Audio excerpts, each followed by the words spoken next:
Terima kasih Tuhan.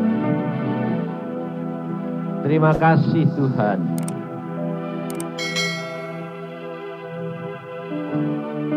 Terima kasih Tuhan. Silakan Engkau yang berkarya.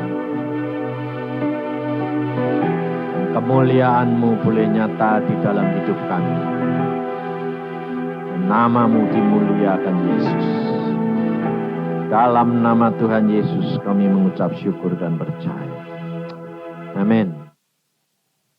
Mari kita siapkan firman Tuhan di dalam Matius pasal yang ke-15. Sebelum kita belajar akan firman Tuhan, di dalam Matius 15 saya mulai ayat yang ke-21. Ada beberapa hal yang saudara dan saya harus mengerti. Karena supaya dari permulaan saudara itu menyadari.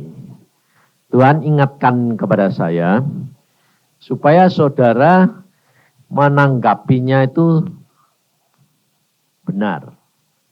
Sebab banyak hal pada waktu saya berbicara, saudara tangkapnya sesuai dengan kacamata saudara. Sehingga akhirnya nanti dapat dari beberapa sisi yang berbeda. Maka dari itu Tuhan ingatkan, saya berikan gambaran lebih dahulu. Tuhan ingatkan kepada saya begini.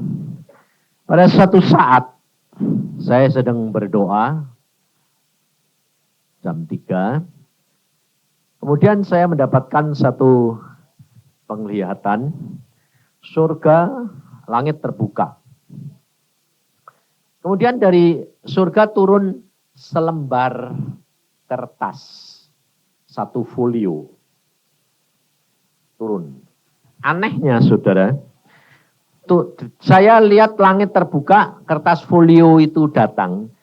Dari dunia, saya lihat ke surga itu, besarnya juga satu folio. Jadi kira-kira kalau kamu di sini lihat di langit, kertas folio di sini, di sana kelihatan seberapa? Setitik, ya kan? Tapi ini enggak. Dari demikian langit terbuka, itu kertas itu saya lihat satu folio. Terus itu turun. Turun. Sampai di depan saya tetap satu folio. Nah, ngerti saudara? Lalu saya bilang, loh, ini lihat sana satu folio, kok tetap terus. Nah, itu saudara tahu, nanti Tuhan Yesus datang juga begitu. Seluruh dunia lihat Tuhan Yesus besarnya seberapa? Seperti kita. Nah, nanti kalau turun tambah gede. Udah. Maka saudara harus tahu. Nah, pada waktu itu turun, saya lihat, kertas folio, selembar. Lalu, saya menengadah lagi, turun lagi ballpoint. Ballpoint, turun lagi. Terus, saya dengar suara Tuhan Yesus berkata begini. Ambil ballpoint itu, ambil kertas, kamu gambar. Nah, aku lalu bilang gini, gambar apa? Tak sukamu. Gambar aja. Saya itu dari sekolah, saudara, dari kecil, orang yang paling tidak bisa gambar. Saya kalau di sekolah dari SD sampai SMP itu kalau suruh gambar, tidak pernah dapat lebih dari 5. Suruh gambar.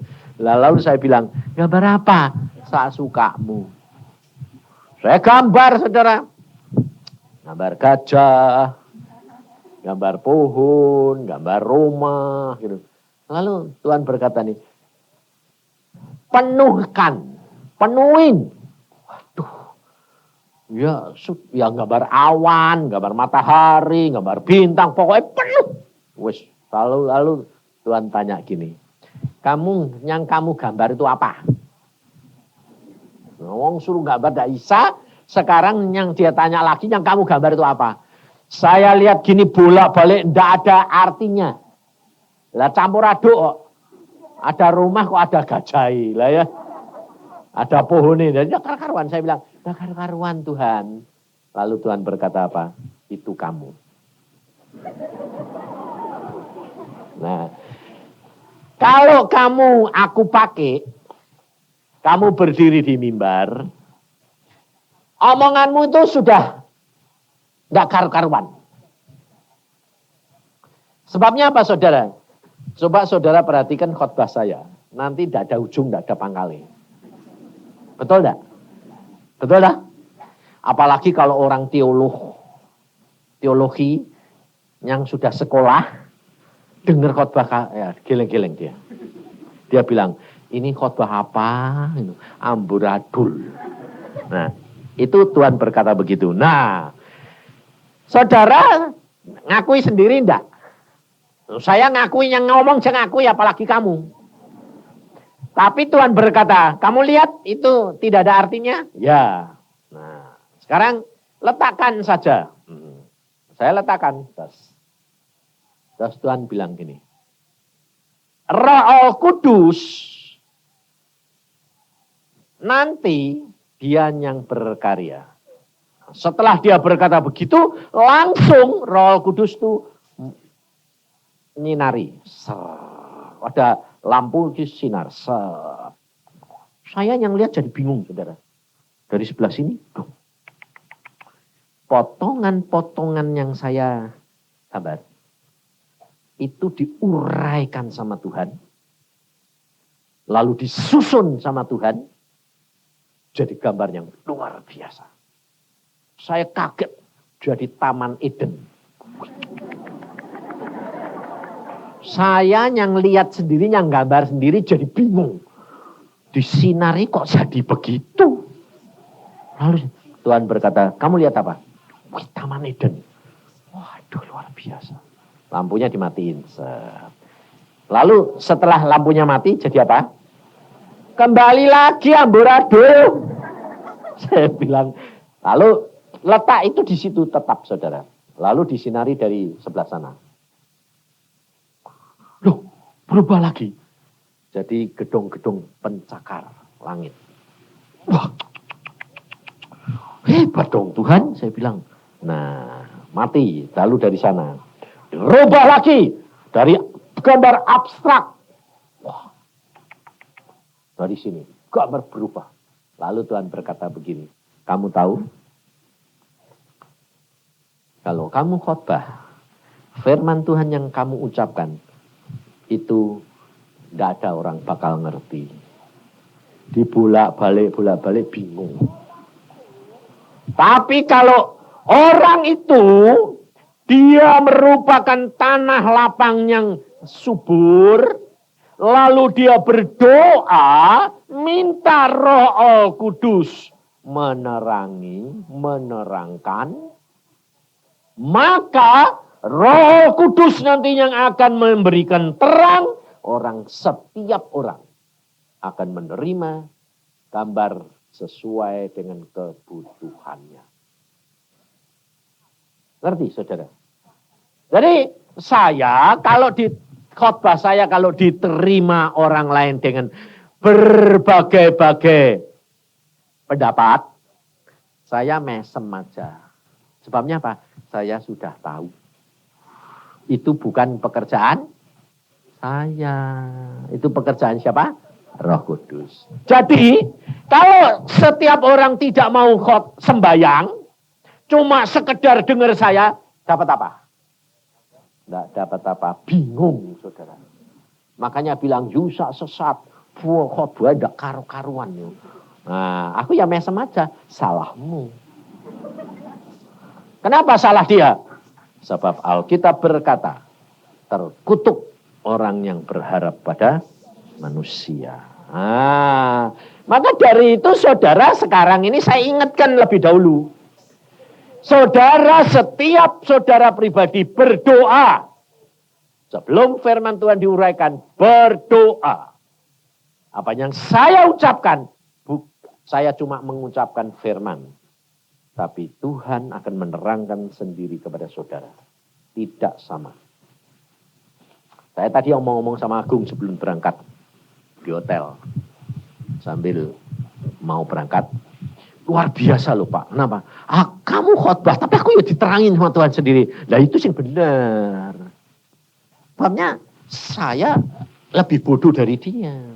Nah, dia nyanyi itu Inggris aku udah ngerti apa sih Tuhan.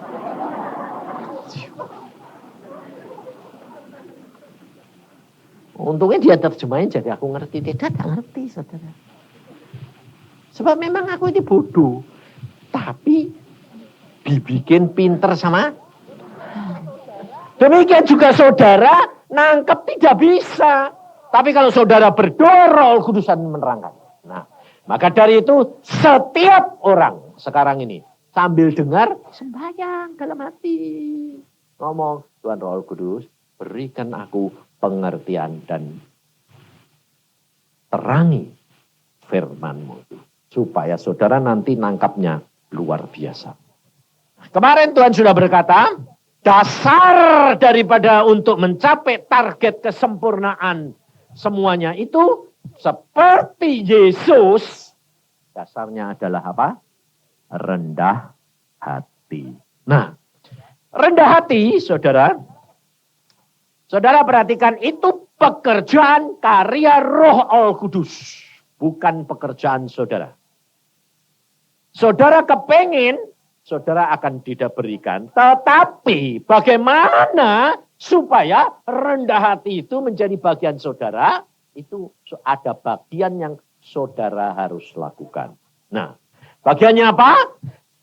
Dua ini jangan lupa, hidup di dalam firman dan Roh Al-Kudus.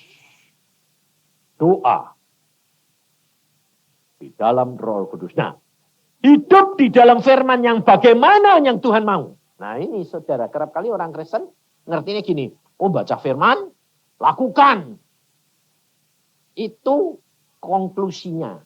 Apanya itu? Akhirnya, kesimpulannya begitu.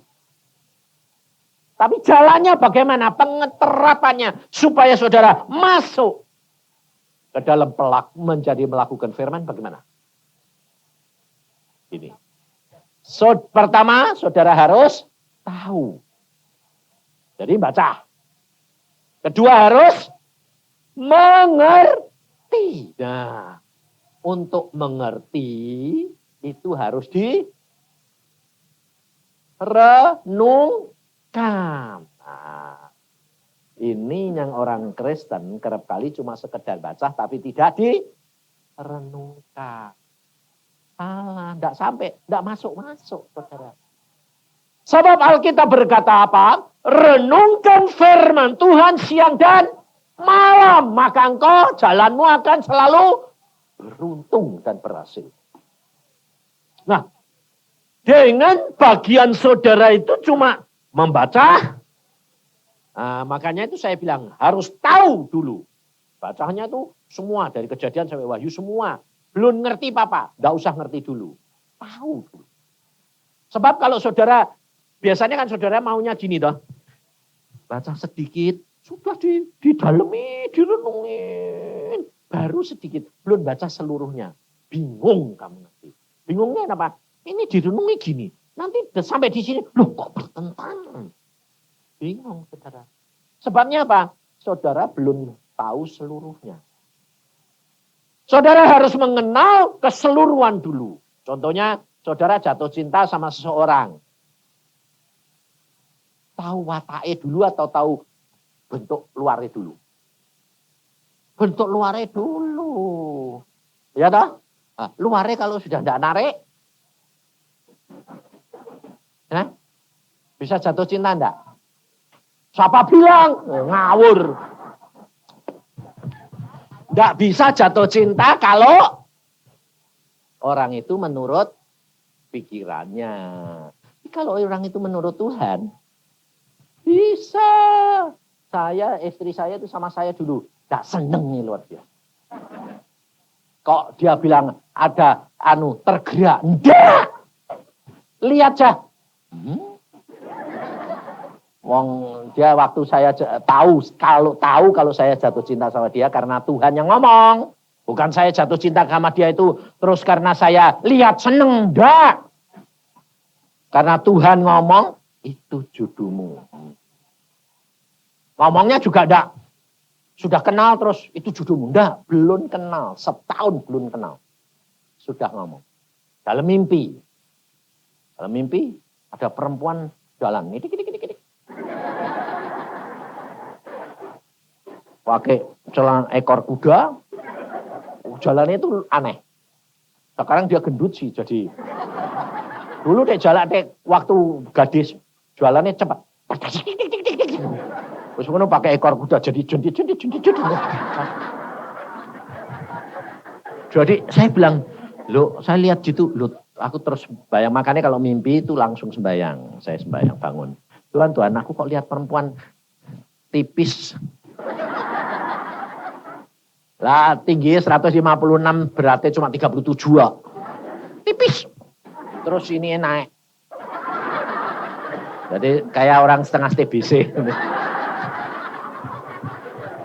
Jadi terus ekornya kuda ini jalannya jadi kan dulu jalannya cepat loh saudara. Jadi ini jadi.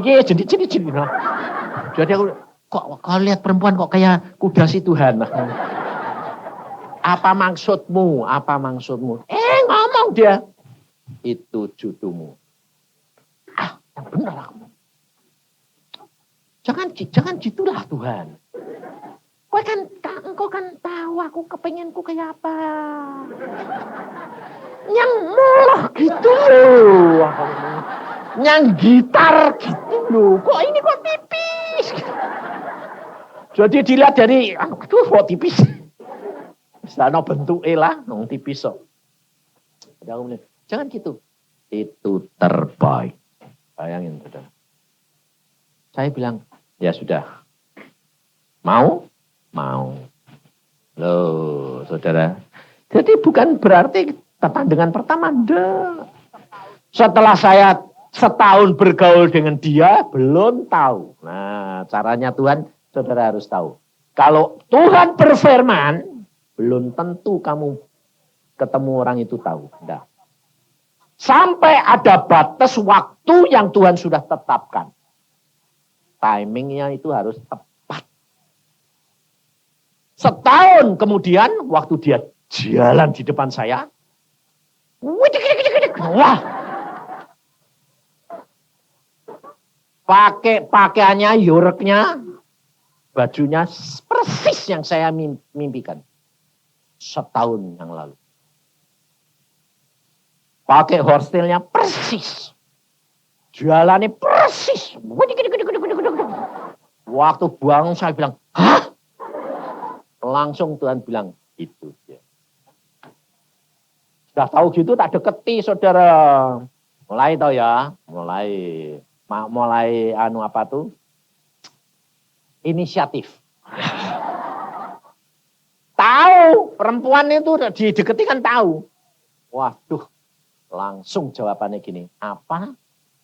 Dia seneng dah aku. Ngaca dong. Terus ditambahi lagi, kalau dia mau sama saya, boleh. Angsal kulitnya yang hitam bisa jadi putih. Untuk itu perlu dikelantang. Kamu tahu kelantang? Kelantang itu pakaian di sabun jemur, jadi putih. Waktu saya dengar gitu, wah saya langsung lapor. Tuh, jodoh yang kamu ngasih kayak gitu. Mana bisa ini di kelantang hitam jadi putih? Aku bilang, apa dibeset ganti? Saya bilang, Tuhan cuma bilang gini, terima, jangan menerima dengan sakit hati. Jangan kepahitan. Nah, ini loh saudara. Tuhan itu luar biasanya di situ. Sabar. Itu dua. Sabar bawaan sama sabar buah roh. Beda.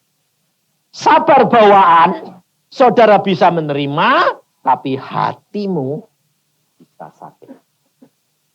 Diem, tapi hatinya membara. Tapi kalau sabar buah roh, kamu bisa menerima hati damai. Karena apa? Ada kegembiraan, ada pengertian. Nah, pada waktu saya dengar gitu, enggak sakit hati. Pertama mau sakit hati. Waktu Tuhan berkata, jangan sakit hati. Nah bagaimana? Harus mengerti. Tuhanmu itu luar biasa. Kamu hitam, dia putih. Supaya nanti memperbaiki keturunan. Nah, untuk itu kamu harus bisa mengerti. Dia putih, susu. Kamu hitam, kopi. Kalau susu tok cemplang, kopi tok cemplang, kopi susu sedap. Luar biasa dia. Sehingga akhirnya saya udah sakit hati. Ya ini pasti jodohku. Kopi susu pokoknya. Akhirnya kena kok. Akhirnya dia jatuh cinta saya. Yaitu caranya Tuhan. Nah, saudara, kerendahan hati yang Tuhan mau itu salah satunya. Kamu bisa menerima hinaan, ejekan, yang dikatakan tidak enak. Tapi kamu bisa menerima. Itu salah satu kunci. Untuk mencapai apa? Kebahagiaan. Ini saudara. Yesus berkata, kamu harus belajar kepadaku karena aku lemah lembut dan rendah hati. Kuncinya, engkau nanti kalau saudara masuk surga, tidak ditanya Tuhan kamu sudah berkarunia apa? Tidak ditanya Tuhan kamu sudah dapat jiwa berapa?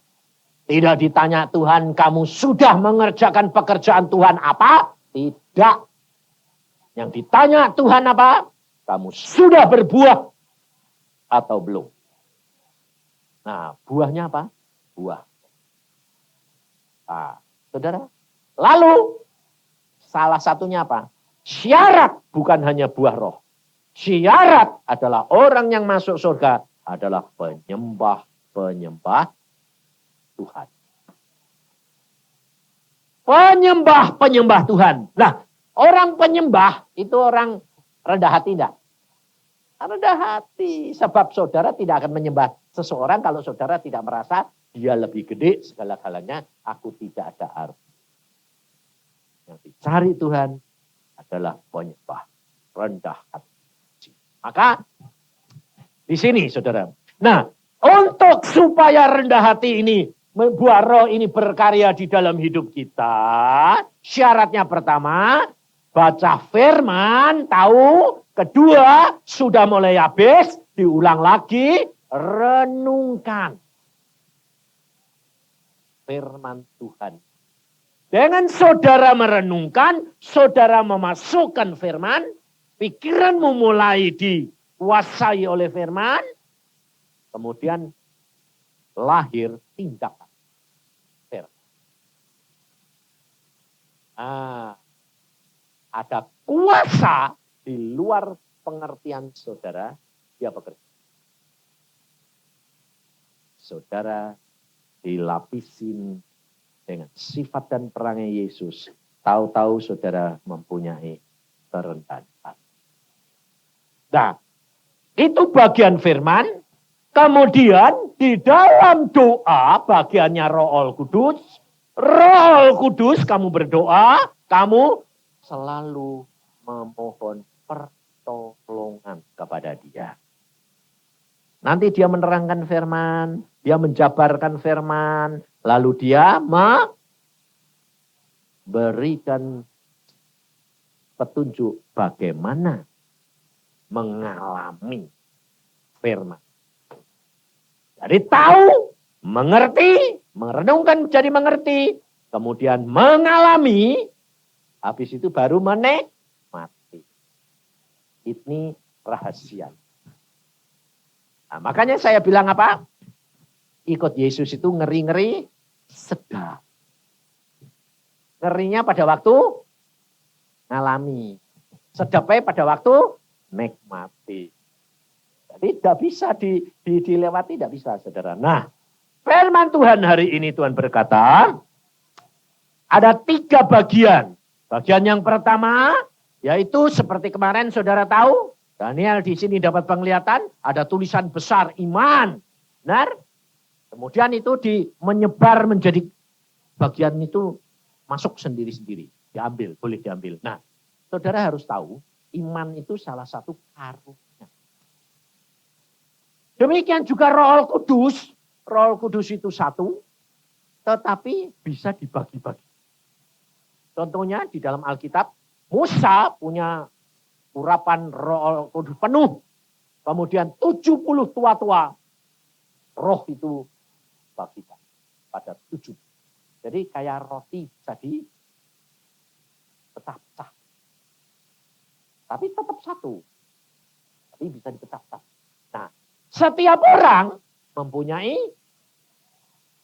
jatah sendiri. Saudara tidak boleh merasa, aku kok cuma sedikit. Jangan. Nanti seperti kemarin ya. Kemarin kamu merasakan enggak? Hadirat Tuhan luar biasa. Ya dah? Tapi ada orang lain bilang, aku kok tidak rasa apa-apa. Nah, lalu, aku salah apa ya Pak? Aku dosa apa ya Pak? Loh, saya bilang, tidak. Usah hidup di dalam dunia roh, itu berdasarkan perasaan.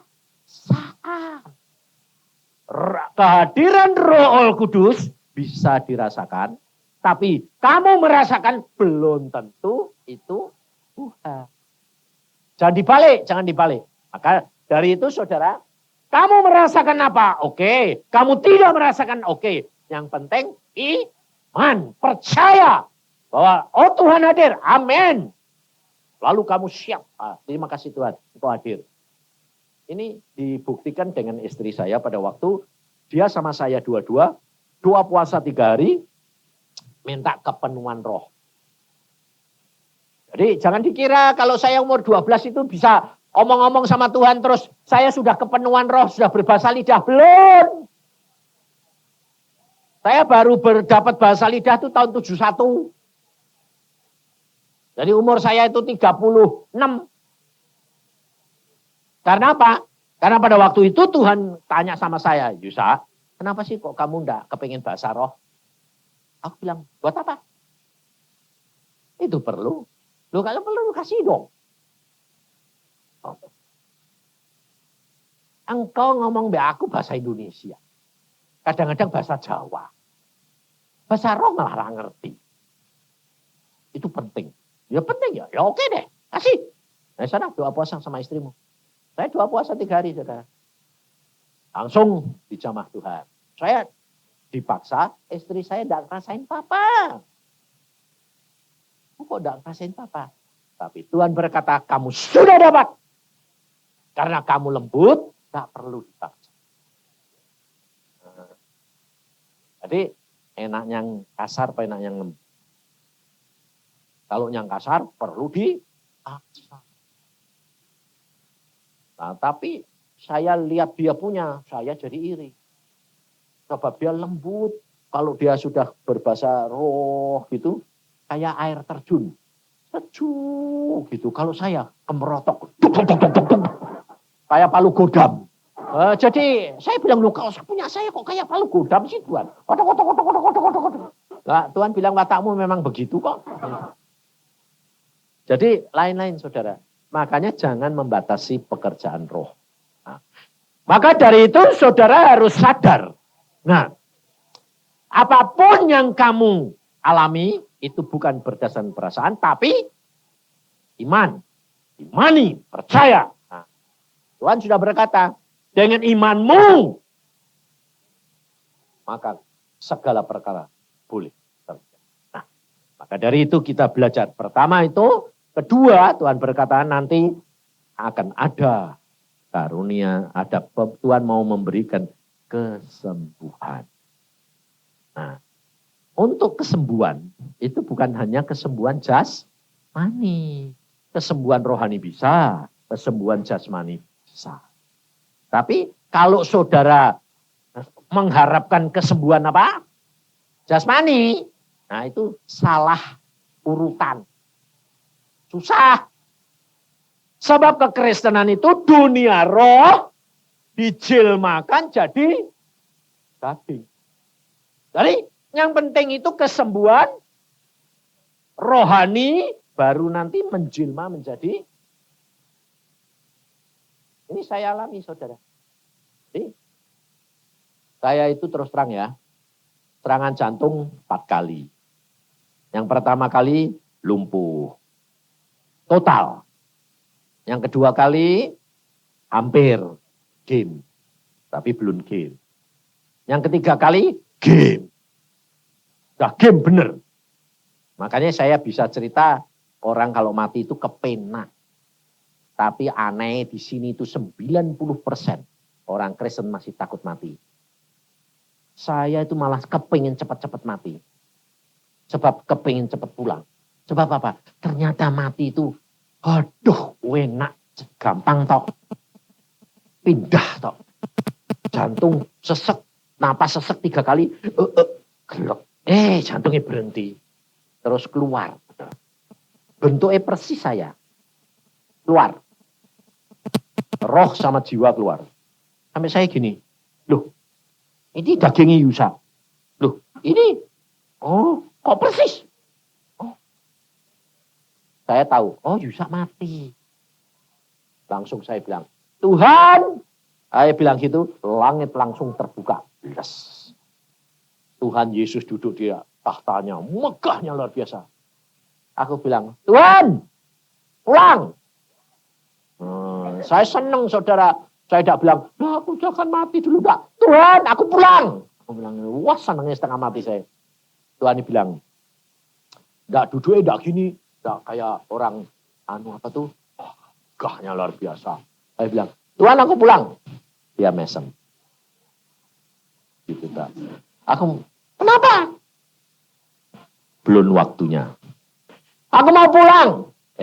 Tugasmu belum selesai. Nanti kalau sudah waktunya, aku jemput kamu sendiri. Luar biasa toh Tuhan. Istimewa enggak?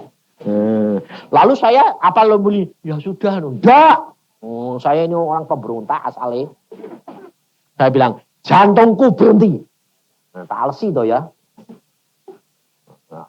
Kepengennya enggak boleh, sekarang jantungmu berhenti. Tuhan berkata apa? Tidak masalah. Lalu jantung berhenti kok. Tidak masalah. Pengen pulang Tuhan. Tidak. Terus dia cuma melempar gini. Lempar loh saudara. Ser. Sinar itu sekelereng. Dari sana sampai masuk ke jantung saya. Tetap sekelereng. Jalannya juga saya lihat. Masuk jantung. Del. Meledak di sana kayak dinamit. Jantungnya jalan. Tuhan bilang, lu jalan? Aku mau pulang. Masuk. Tuhan, masuk. Firman Tuhan kedua kali saudara tahu? Tangannya dia gede luar biasa. Saya cuma jadi kecil. Dilempar. Blus, masuk. Blek. Masuk lagi bangun. Waktu bangun, sudah tidak lihat saudara. Sempurna lagi. Bayangin coba. Makanya saudara tahu. Kalau kamu sudah ngalami ngeri-ngeri, sedep. Enak saudara, sungguhan. Wah hidup dengan Tuhan itu luar biasa. Makanya kemarin Denny dapat lihat buku kehidupan. Tulisannya sudah hampir selesai. Nah ya toh, ada namanya siapa? Yusa. Langsung istri saya bilang, kamu sih, kamu kenapa? Aku bagaimana? Aku bilang, kamu juga saya mintakan, jangan khawatir. Kalau boleh, bareng. Ya toh, kalau saya bisa pulang bareng, waduh, dunia gempar. Dong pulang ke surga kok kayak mainan aja. Ya toh? Aku bilang Tuhan, aku bisa bareng mbak istriku. Waduh, nanti namamu mulia loh Tuhan. Saya menghimbau. Soalnya apalagi Denny nakal. Pokoknya kalau papa mulang sama mama, setiap hari kita main drum. Ayo pun. Sebab apa? Mengantar papa pulang ke surga. Bersuka cita. Nah, itu saudara, di dalam keluarga kita, pindah ke surga itu bukan satu kesedihan. tapi satu kesukaan. Maka dari itu saudara harus hidup dengan kenyataan. Hari Tuhan janji, yang pertama nanti saudara harus perbaiki iman. Yang kedua, Tuhan akan memberikan karunia kesembuhan. Yang ketiga, Tuhan akan memberikan urapan sukacita. Nah, urapan sukacita ini macam-macam saudara. Jadi jangan sukacita cuma hura-hura, enggak. Sukacitanya umpamanya hubungan suami istri yang tidak beres jadi beres, kan sukacita. Anak, orang tua, sukacita. Ya dah? Bisnis, sakit, masalah, semua Tuhan akan cover. Nah, kekuatan itu saudara tidak punya, tapi Tuhan punya. Nah, maka dari itu saudara belajar. Mari kita belajar di dalam firman Tuhan ini. Matius 15 ayat 21. Lalu Yesus pergi dari situ dan menyingkir ke daerah Tirus dan Sidon. Maka datanglah seorang perempuan Kanaan dari daerah itu dan berseru. Perhatiin. Kasihanilah aku ya Tuhan, anak Daud. Karena anakku perempuan kerasukan setan dan sangat menderita. Saudara perhatikan, pertama kali perempuan Sidon ini berkata apa? Kasihanilah aku. Nah, orang yang minta dibelas kasihani itu orang yang kecil atau orang gede? Orang yang rendah hati. Menyadari bahwa dirinya membutuhkan Yesus. Saudara kalau sembahyang biasanya bagaimana? Ayo, kita perhatikan. Saudara sembahyang bagaimana? Tuhan, kamu mosok gini? Dalam nama Yesus. Lalu doa saudara bagaimana? Bukankah aku anakmu punya hak? Nuntut tak? Nah, itu kira-kira orang orang gede atau orang kecil? Nah, iya makanya itu. Saudara. Tapi sebaliknya yang dinamakan orang kecil, itu jangan disamakan dengan peminta. Peminta-minta itu bukan orang kecil, saudara. Belum tentu. Di Bandung ada orang minta-minta. Kalau dia minta-minta, ganti pakaian. Yang kotor. Terus, saudara tahu? Jam-jam makan, ganti pakaian. Masuk restoran. Pulang ke kampung, pakai setel. Istrinya 3. Semua punya rumah. Pengemis. Saudara tahu? Jadi belum tentu. Orang yang ini, yang kaya tapi pura-pura miskin ini, kalau minta bilang apa? Kasihani Den. Loh, sama persis. Ya dah. Saudara kerap kali gitu dah. Tuhan kasihani aku. Kalau sedang butuh. Kalau sedang butuh, kasihani aku Tuhan. Sedang tidak butuh. Makanya saudara. Kerendahan hati tidak bisa dibuat-buat. Secara manusia dilihat kerendahan hati bisa dibuat. Tapi di hadapan Allah harus keluar dari hati. Bukan lemah lembut, bukan karena kebaikan, tetapi dari hati yang dalam. Maka dari itu perempuan ini pertama sudah berkata, kasihanilah aku ya Tuhan. Dan dia menyadari, kasihanilah aku ya Tuhan, anak Daud. Ini orang-orang Kanaan, saudara. Orang Kanaan ini tanahnya direbut orang Israel. Dia punya hak tanah Kanaan diambil orang Israel. Termasuk Yesus, turunan Israel. Dan dia berkata, kasihani aku, Tuhan anak Daud. Bayangin saudara. Saudara punya hak diambil, lalu saudara datang samanya ngambil. Dan saudara berkata, kasihannya aku Tuhan. Bayangin saudara. Kalau dia tidak seorang yang rendah hati, menyadari bahwa haknya dia diambil. Karena Tuhan yang memberikan. Bukan orang itu. Saudara tidak akan bisa datang. Bayangin saudara. Sudah dirampas haknya. Saudara disuruh datang kepada orang yang keluarganya yang merampas. Bahkan mengakui anak Daud. Anak raja yang dipilih oleh Tuhan. Ini tanda-tandanya salah satu tanda orang yang rendah hati.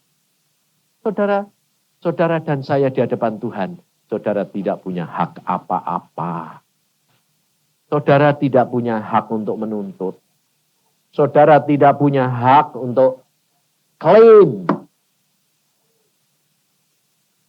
Tapi saudara punya hak minta belas kasihan Tuhan. Mengapa saya selalu katakan, kemarin saya katakan, pada saat Yesus di dalam kamu, kamu sudah harus mulai belajar. Segala sesuatu minta pertolongan Roh Kudus. Itu menanjakkan kamu menyadari bahwa kamu butuh Dia. Itu masuk ke dalam kerendahan hati. Sehingga nanti pada saat kamu tidak dapat mengatasi masalahmu, ada persoalanmu, Yesus akan besar dan kamu di dalam Yesus. Bagaimana kamu bisa mengubah Yesus menjadi besar dan kamu menjadi kecil? Caranya bagaimana? Itu terjadi kalau pada waktu Yesus masih kecil, kamu hargai Dia. Menyadari bahwa kamu membutuhkan Dia, kamu rendah hati, nanti saat kamu kesulitan, ada kuasa. Yesus keluar, Dia yang besar, menjadi bentengmu, perisaimu, dan kamu menjadi kecil, dan masalahmu akan diselesaikan oleh Dia. Itu Tuhan. Tuhan yang luar biasa. Maka dari itu saudara, lalu yang ke-20 ayat 23, tetapi Yesus sama sekali tidak menjawabnya. Tetapi Yesus sama sekali tidak. Kenapa? Hah? Mengapa Tuhan Yesus tak jawab? Di mana kasihnya? Di mana belas kasihannya? Yesus sudah tahu. Tapi Dia tidak bisa menjawab. Mengapa? Karena Dia diberi tugas oleh Bapaknya hanya untuk orang Israel. Ngerti saudara? Yesus itu luar biasa. Rendah hatinya itu ditunjukkan dengan apa? Ketaatan yang luar biasa. Dia tahu bagian yang ditugaskan. Bahwa dia untuk orang Israel. Bukan untuk orang di luar Israel. Belum waktunya. Saudara tahu? Tapi kerendahan hati bisa mengubah keputusan Allah. Saudara perhatikan. Kerendahan hati bisa mengubah keputusan Allah. Maka dari itu saudara, firman Tuhan itu luar biasa. Yesus tidak menjawab. Nah, kemudian sebab apa? Sebab Dia menunggu perintah dari Bapaknya. Dia tidak berani melanggar keputusan Bapaknya. Nah, lalu murid-muridnya datang dan meminta kepadanya, suruhlah ia pergi. Ia mengikuti kita dengan berteriak-teriak. Jawab Yesus, aku diutus hanya kepada domba-domba yang hilang dari umat Israel. Saudara, pada waktu murid-muridnya berteriak-teriak, Yesus baru mengungkapkan masalahnya di mana Dia tidak menjawab. Sebelum muridnya berteriak-teriak, Dia tidak jawab. Kenapa muridnya berteriak? Merasa terganggu. Ada orang yang tidak dianggap, bahkan dianggap sampah sekalipun, ganggu. Saudara, kalau saudara ikut Yesus, saudara menjadi orang yang rendah hati, saudara pasti menghadapi ujian. Gak bisa kalau saudara, aku sudah rendah hati, terus semua beres. Gak bisa. Harus ngalami ujian, dicoba dulu, dihina, diejek, dianggap orang sesat, dianggap orang gila. Makanya saya bilang, kalau saudara belum dicap oleh dunia gila, belum orang Kristen. Sebab orang Kristen itu dicap gila. Nah, bayangin coba. Papa saya pada waktu mama saya meninggal. Lalu saudara-saudaranya kan datang. Orang Kristen loh saudara. Masuk ke rumah itu bingung saudara. Bingungnya apa? Waktu masuk belum ketemu papa sama anak-anaknya belum. Masuk dia bilang tanya sama bibitnya. Ini bener rumahnya Pak Ibrahim. Ya. Loh, katanya kematian. Iya. Lah kok ketawa-ketawa? Rame nih kayak gitu, kayak orang pesta. Karena kita sedang ngomong sama guru. Jadi dia masuk. Geleng-geleng dia. Lalu papa saya ditegur, saudara. Bilang gini, loh kamu ini kematian atau pesta? Kenapa? Lah istrimu masih di dalam peti gitu kok. Belum ditutup lagi. Kok kamu sudah ketawa-ketawa? Loh, dia bilang, papa bilang gini, loh harus bagaimana? Lah ya harusnya sedih. Loh kenapa sedih? Lah mati. Loh, dia pindah ke surga kok. Nah, kita malah seneng. Bakal kita nyanti nyusul. Dia bilang, wes. Gila tenang. Saudara. Kenapa papa dulunya susah, saudara? Jangan saudara kira mama mati, papa seneng. Papa bilang. Mama saya meninggal. Saya, adik, kakak saya semua kumpul, saudara. Sebab apa? Papa sehari semalam. Tidak bicara, tidak makan, tidak minum. Sedihnya luar biasa. Terus apa? Tuhan bangkitkan. Jadi tidak boleh istrinya mati. Saudara tahu? Tidak mau makan, tidak mau minum. Semalam saya dicari khotbah di mana-mana, tidak ketemu. Wah, istri saya kasihan, saudara. Karena dimarahi saudara-saudara saya. Dia bilang, mana Yusa? Tak cari, tidak ketemu. Kenapa kamu jadi istrinya kok tidak tahu? Lalu istri saya tuh bijaksana. Dia bilang gini, kok kamu ini tidak kenal kakakmu Yusa? Dia kalau pergi mana-mana tidak pernah kasih tahu. Telepon, jangan harap. Kenapa? Nanti kalau Tuhan ngasih tahu baru dia bertindak. Sudah tak cari di Jawa Tengah tidak ketemu. Nah terus bagaimana ini? Papa ini tidak mau bergerak. Ini nanti kalau sakit mati sekalian ini. Gara-gara Yusa ini. Terus istri saya bilang, jangan takut. Pasti Tuhan nanti kasih tahu Yusa. Dan dia pasti nanti ngerti. Ada? Mamah mati jam 7 kurang 10 menit. Sore. 7:30 saya telepon dia. Kenapa? Waktu saya khotbah gini saudara. Sedang khotbah KKR di Kudus. Jam 7 kurang 10 menit. Loh, mamanya gini. Selamat tinggal anakku. Aku bilang, loh. Kok pulang sekarang? Jadi khotbah sampai berhenti. Pulang sekarang. Ya mis, selamat jalan. Jadi saya itu tahu persis mamah berangkat. Makanya selesai khotbah, selesai jam 7:30, saya pinjam telepon, saya telepon istri saya. Yang, mama pulang. Kamu di mana loh? Wong cederanya pulang enggak jawab ya kok. Kamu di mana? Di Kudus. Cari enggak ketemu, aku dimarahi sama saudara-saudaramu. kamu kan sudah tahu watakku. Ya aku ya yakin Tuhan sudah ngomong. Kamu tahu? Tadi jam 7 kurang 10 menit. Tuhan pamah terbang, dia bilang, selamat tinggal anakku. Dia bilang, selamat jalan mama. Saudara tahu? Lalu dia bilang, papa ini tidak mau ngomong. Diam dulu. Diajak ngomong sama semua anaknya. Tidak jawab. Diam. Sebab dia beribut sama Tuhan. Ngeklaim. Bangkit. Bayangin saudara. Saya jam 1 naik kereta api, jam 6 tepat saya tiba di Cirebon. Anaknya semua tidak ada yang tidur. Bingung sama papai. Waktu saya datang, was, ini adik kakak saya rombongan 8 orang.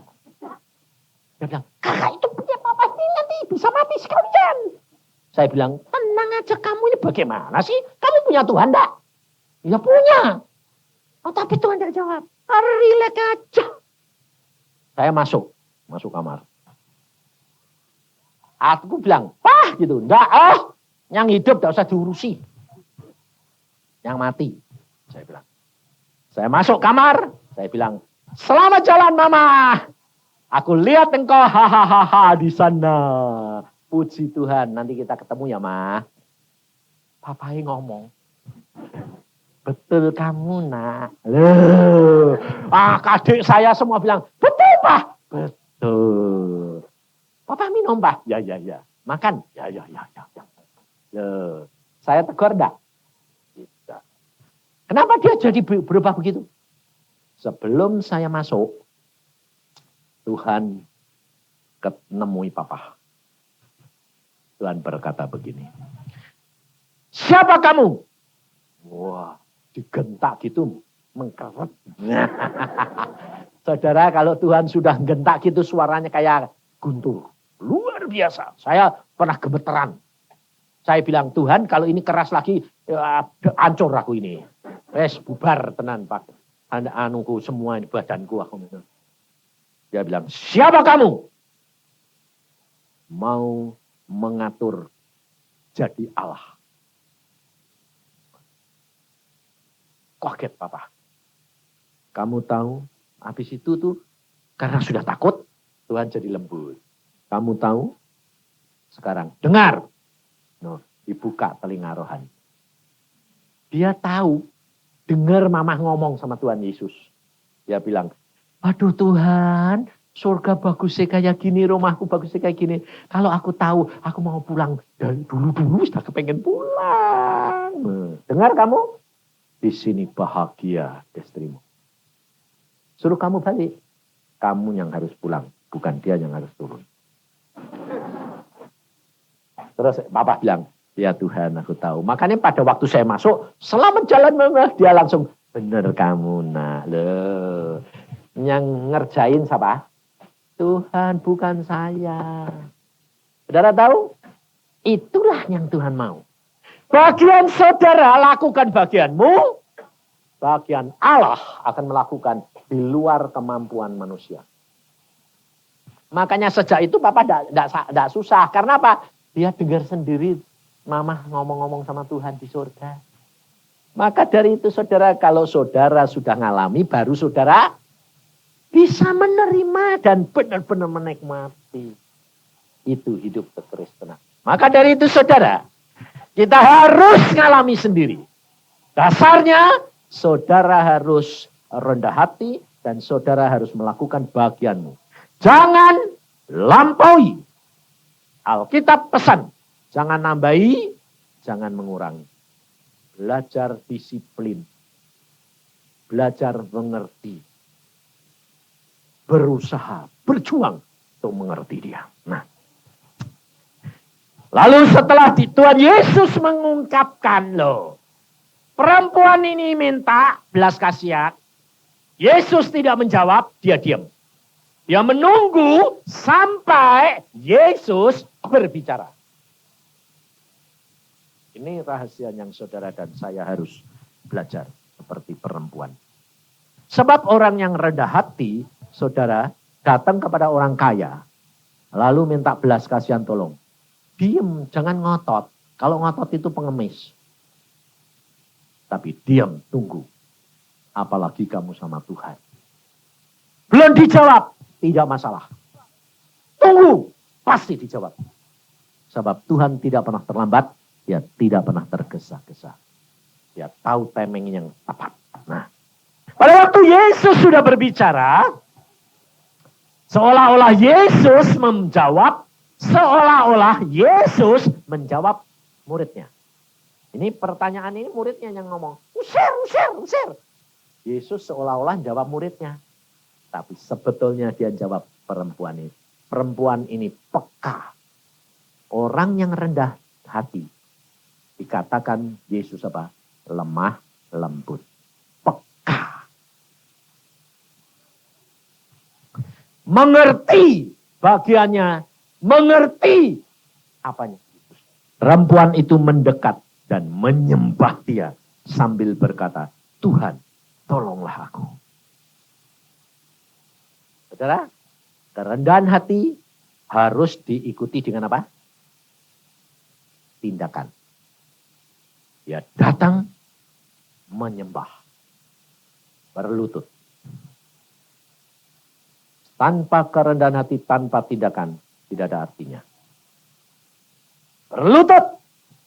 Lalu berkata, tidak teriak-teriak lagi. Tidak ngasih alasan lagi. Cuma berkata, Tuhan, tolonglah aku.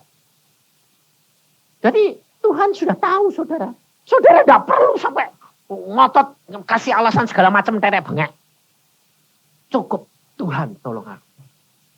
Yesus berkata. Tetapi Yesus menjawab, tidak patut mengambil roti yang disediakan bagi anak-anak dan melemparkannya kepada anjing. Bayangin saudara. Dia sudah mau diusir oleh murid-murid. Dia sudah sadar bahwa tanah negaranya diambil. Dia sudah ngaku Yesus sebagai anak Daud raja. Dia sudah sadar dia butuh. Dia nyembah. Dia berkata, Tuhan tolong. Yesus berkata, tidak patut diambil roti buat anak-anak diberikan anjing. Katain anjing, saudara. Saudara, kalau ketemu Tuhan Yesus, saudara dikatain anjing, sakit hati enggak? Saya ngomong begitu, Tuhan berkata apa? Kamu akan ngalami. Wah, kaget aku. Benar saudara, saya ngalami. Benar ketemu Tuhan sendiri dikatakan anjing saya. Ngalami. Jadi saya tahu persis perasaan perempuan ini. Kenapa pada waktu Semi, anaknya Bevis yang pertama laki itu mau lahir, saya sedang di Ungaran doa puasa. Pas hari dia lahir, Tuhan nunjukkan saya. Istrinya menuntun seekor sapi jantan. Yang garang, gagah, tapi rendah hati. Saya bilang, loh Tuhan, Evi kok lihat, kok bawa gandeng sapi jantan. Itu anaknya. Oh, laki dong Tuhan. Laki. Dan itu anak sapi jantan untuk dikorbankan. Menjadi milikku. Oh, wah, aku lihat gitu seneng saudara. Bapak cucu. Langsung saya terus timbul akunya. Tak sadar loh saudara. Saya bilang gini. Tuhan, cucuku sapi jantan. Engkongnya apa? Saudara. Ngerti saudara? Hah? Tapi saya tanya gitu dengan kebanggaan enggak? Ngerti enggak? Hati-hati saudara. Enggak sadar saya itu bangga saudara. Langsung Tuhan gini.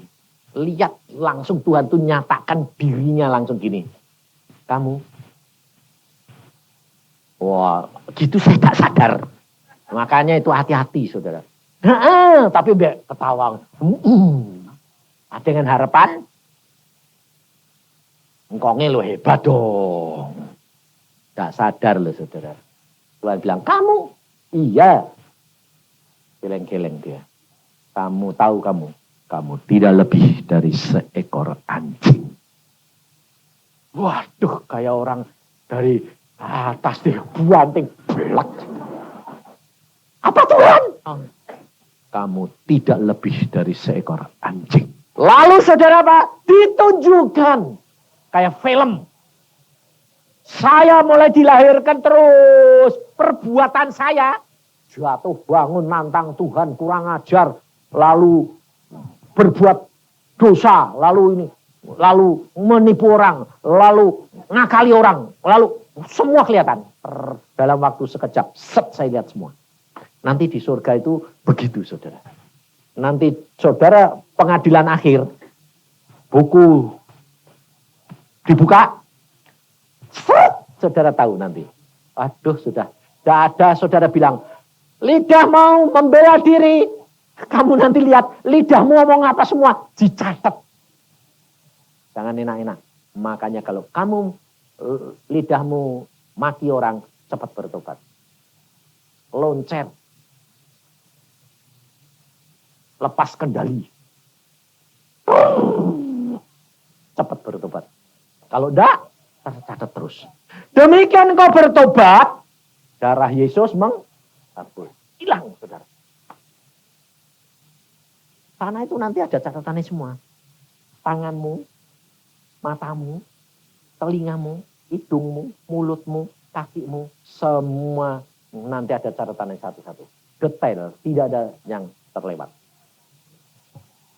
Jadi kalau kamu bertobat, sekarang sudah bertobat toh. Tapi dulu kakinya pergi kemana? Ke tempat judi, pelacuran, percabulan.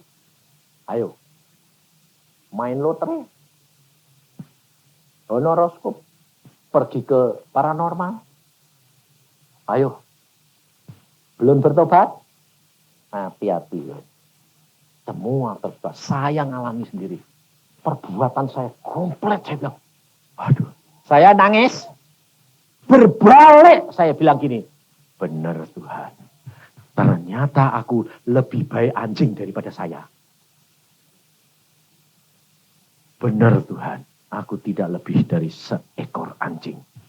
Saya baru bisa mengerti perasaan perempuan itu saudara. Maka perempuan itu berkata apa? Benar loh.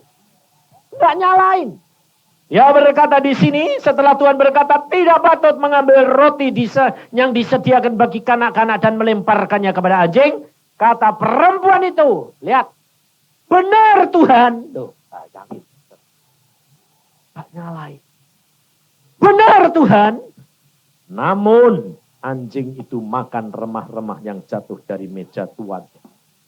Maka Yesus menjawab dan berkata kepadanya, hai ibu, besar imanmu. Maka jadilah kepadamu seperti yang kau kehendaki. Dan seketika itu juga anaknya sembuh. Saudara tahu? Kerendahan hati menyebabkan iman yang besar.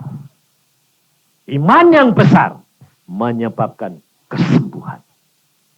Kesembuhan menyebabkan sukacita. Luar biasa. Maka dari itu saudara, setelah saya tahu gitu saya bilang, betul Tuhan. Persis kayak perempuan ini saya bilang, benar aku tidak lebih dari seekor anjing. Lalu saya bilang, betul Tuhan. Aku sadar sekarang, aku tidak bisa meninggikan diri dan bangga. Aku tidak lebih dari seekor anjing. Lalu saya tanya Roh Kudus. Tuhan Roh Kudus, aku kok jelek, kotor, hina, najis kayak begini ya Tuhan. Sedih saya luar biasa. Dan Tuhan Roh Kudus berkata, penghibur. Dia berkata, jangan sedih anak. Kenapa Tuhan? Tanya kepada Tuhan Yesusmu. Betul Tuhan, aku tidak lebih dari seekor anjing. Tetapi mengapa engkau mengasihi aku? Aku tidak layak. Tapi mengapa engkau mengasihi? Lalu Tuhan ketawa, saudara. Dia berkata, ya itu betul. Aku melihat di dalam dirimu ada satu sifat, hanya satu. Apa? Anjing itu setia. Dan itu engkau. Engkau setia kepadaku, maka aku sayang kamu. Saudara, hanya karena kesadaran kerendahan hati. Dan setiap saudara itu punya sifat yang Tuhan suka. Engkau tidak akan dibedakan dengan saya. Saudara, saya tidak akan lebih baik dari saudara. Mungkin saudara sekarang ini sedang dalam keluargamu tidak beres. Kamu boleh tanya istri saya. Berapa tahun dia pacaran sama saya, setiap hari menangis. 13 tahun. Tiap hari dia menangis. Berapa tahun saya menikah dengan dia. Dan dia harus membayar harganya. Tapi Tuhan ubah semua. Kutuk jadi berkat. Watak saya yang dulunya diktator. Saya sekarang bisa mengerti dia. Bisa melayani dia. Yang dulunya menang-menangan. Sekarang saya bisa menghargai dia. Tuhan bisa mengubah. Dulu saya juga kalau marah saya bilang cerai. Dia bilang aku tidak akan cerai. Karena engkau diberikan aku oleh Tuhan. Dan akhirnya Tuhan ubah semua. Jadi berkat. Saudara. Saya tidak lebih baik dari saudara. Tapi Tuhan sanggup.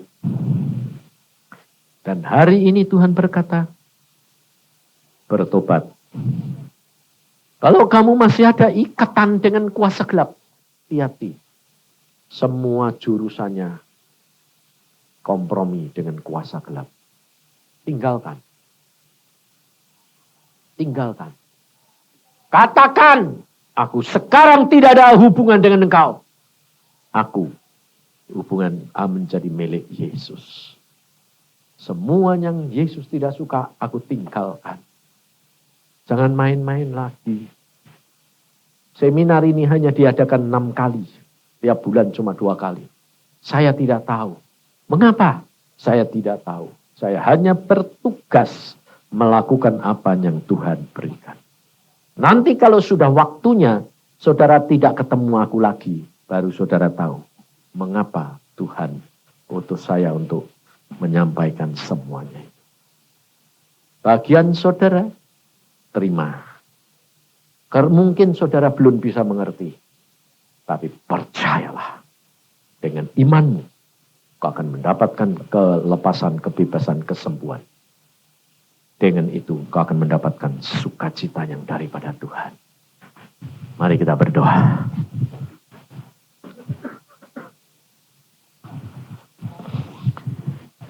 Tuhan, Engkau lihat pribadi demi pribadi. Tidak ada sesuatu pun yang tersembunyi di hadapan hadirat-Mu, Tuhan. Saudara berdoa dan tanyakan, apa Tuhan yang aku harus bertobat? Apa yang aku masih terikat? Tidak ada satu orang pun di hadapan Tuhan benar, saudara. Bahkan dia berkata tidak ada seorang pun yang baik. Kecuali Allah. Kalau saudara diingatkan, langsung saudara berkata, Tuhan, aku bertobat. Aku mau lepaskan.